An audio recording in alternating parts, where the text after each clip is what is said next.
Olympian PT. ഉഷയിലൂടെ ലോകഭൂപടത്തിൽ ഇടം പിടിച്ച സ്ഥലമാണ് പയ്യോളി. ഓട്ടക്കാരിയുടെ നാട്ടിൽ സ്ഥാനാർത്ഥികൾ വോട്ടിനായുള്ള നെട്ടോട്ടത്തിലാണ്.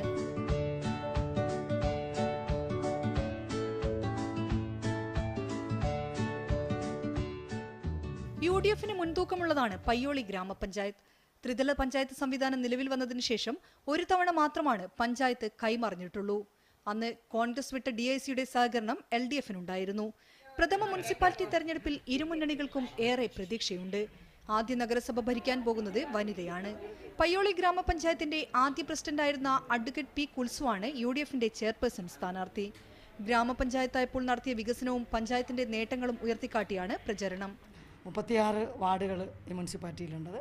എന്തായിരുന്നാൽ UDF ഒരു 25-ലധികം എന്തായിരുന്നാലും വോട്ടുകൾ പ്രതീക്ഷിക്കുന്നു, സീറ്റുകൾ പ്രതീക്ഷിക്കുന്നുണ്ട്. ജില്ലാ പഞ്ചായത്ത് മെമ്പറായ VT ഉഷയാണ് LDF അധ്യക്ഷ പദവിയിലേക്ക് ഉയർത്തിക്കാട്ടുന്നത്. മാലിന്യ സംസ്കരണ പ്രശ്നമാണ് പ്രചാരണത്തിൽ ഊന്നിക്കാണിക്കുന്നത്. LDF ഭരണസമിതി നിലവിൽ വന്നു കഴിഞ്ഞാൽ എന്തൊക്കെ ചെയ്യും, ജനക്ഷേമകരമായ പ്രവർത്തനങ്ങൾ എടുത്തു കാണിച്ചുകൊണ്ടാണ് LDFന്റെ പ്രചരണം. 36 വാർഡുകളുള്ള മുനിസിപ്പാലിറ്റിയിൽ സ്വതന്ത്ര സ്ഥാനാർത്ഥികളടക്കം 124 പേർ അംഗക്കളരിയിലുണ്ട്. ക്യാമറ പേഴ്സൺ മനേഷ് പെരുമണയ്ക്കൊപ്പം ഷിത ജഗത്, മീഡിയ 1 കോഴിക്കോട്.